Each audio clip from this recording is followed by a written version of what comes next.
வணக்கம். எனக்கு சர்க்கரை இருக்குன்னு சொல்லி டாக்டர் சொல்லிட்டாரு. ரைட்டு. மாத்திரை எழுதி கொடுத்துட்டாரு. ஸோ அந்த மாத்திரை சர்க்கரை வேற நல்லாகாதுன்னு வேற சொல்லிவிட்டாரு. சரி, அதே மாத்திரை வாங்கி வாங்கி சாப்பிட்டுக்கிட்டா ஏதோ போகாதா? அதுதான் முக்கியமாக நீங்கள் கவனிக்க வேண்டியது.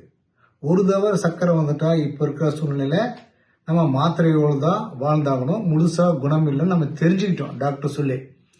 இப்போ சக்கன்னு கண்டுபிடிச்சாங்க. அடுத்து எப்படி நம்ம எத்தனை தடவை ஒரு டாக்டரை பார்க்கணும் அப்படிங்கிற சந்தேகம் நிறைய பேர் இருக்கு. இப்போ ஒருத்தருக்கு இன்னைக்கு தான் சர்க்கரை கண்டுபிடிச்சிருக்கோம். அதாவது நியூ டயபெட்டிஸ் இன்னைக்கு தான் சக்கரை கண்டுபிடிச்சிருக்கோம். அவர் என்ன பண்ணோம்? சர்க்கரை ரொம்ப அதிகமாக இருந்ததுன்னா அவர் டாக்டர் சொல்ற மாதிரி அட்லீஸ்ட் மினிமம் 15 நாளைக்கு ஒரு தடவை, ஒரு மாசத்துக்கு ஒரு தடவை வந்து பார்த்து சுகரை நார்மல் பண்ணிக்கணும். இன்னும் சில பேருக்கு அட்மிஷன் ஆகிற மாதிரி கூட இருக்கும். நிறைய சுகரோடு இருந்ததுன்னா அட்மிஷன் ஆக வேண்டியிருக்கும். ஸோ அந்த மாதிரி இருக்கிறவங்க சுகரை கண்ட்ரோல் பண்ணிட்டு வீட்டுக்கு போயிட்டாவோ அந்த மாதிரி இருக்கிறவங்க மினிமம் 3 மாசத்துக்கு ஒரு தடவையாவது நீங்க சர்க்கரை நோய் டாக்டரை பார்க்கணும். நீங்க பாட்டுக்கு ஒரே மாத்திரைய கப்புன்னு பிடிச்சி சாப்பிட்டுட்டே இருக்கக்கூடாது. ஏன்னா அந்த சர்க்கரை மாத்திரையினாலே சில பிரச்சனைகள் கூட வரலாம். அதை கண்டுபிடிக்கிறது உங்களை டாக்டர் வர சொல்றாரு. இது ஒரு ஆச்சா. அடுத்தது இது புதுசாக கண்டுபிடிச்சிக்கிற சர்க்கரை நோயாளி.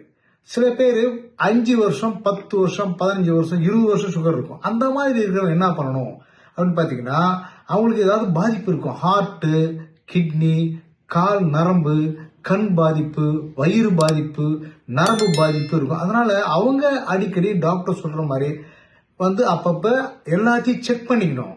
வெறும் சுகர் மட்டும் கிடையாது.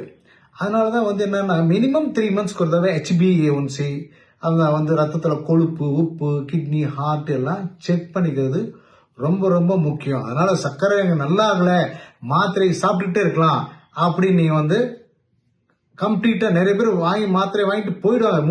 3 வருஷம் கழிச்சு வரவங்களா இருக்காங்க. அந்த மாதிரி இருக்கும். ரொம்ப பிரச்சனையோட தான் வராங்க. அடுத்து இன்சுலின் ஊசி போட்டுக்கிட்டு இருக்கிறவங்க அவங்களும் அடிக்கடி டாக்டரோட டச்ல இருக்கணும். அதாவது ஒரு நோயாளியா இல்ல, ஒரு ஃப்ரெண்ட்லியா நீங்க அப்பப்போ செக் பண்ணி நீங்க உங்களுடைய இன்சுலின் அளவை கம்மி பண்றதா அதிகம் பண்றதா அப்படின்னு தெரிஞ்சுக்கணும். அது மட்டுமல்ல, இன்பிட்வீன் நீங்க 3 மாசத்துக்கு ஒரு தடவை 4 மாசத்துக்கு ஒரு தடவை தான் வர்றீங்க. அது மாதிரி இன்பிட்வீன்ல ஏதாவது காய்ச்சல் வந்துருச்சு, அதாவது உடம்பு வலி வந்துருச்சு, அந்த மாதிரி இருக்கும்போது நீங்க யாரை கான்டாக்ட் பண்றதுன்னா டாக்டர் அங்க ஹாஸ்பிட்டல் நம்பருக்கு ஃபோன் பண்ணி அல்லது வாட்ஸ்அப் மூலியமா கூட நீங்க கன்சல்டேஷன் பண்ணி உங்க சர்க்கரையை கண்ட்ரோல் பண்ணிக்கலாங்களா? வாங்க. நன்றி.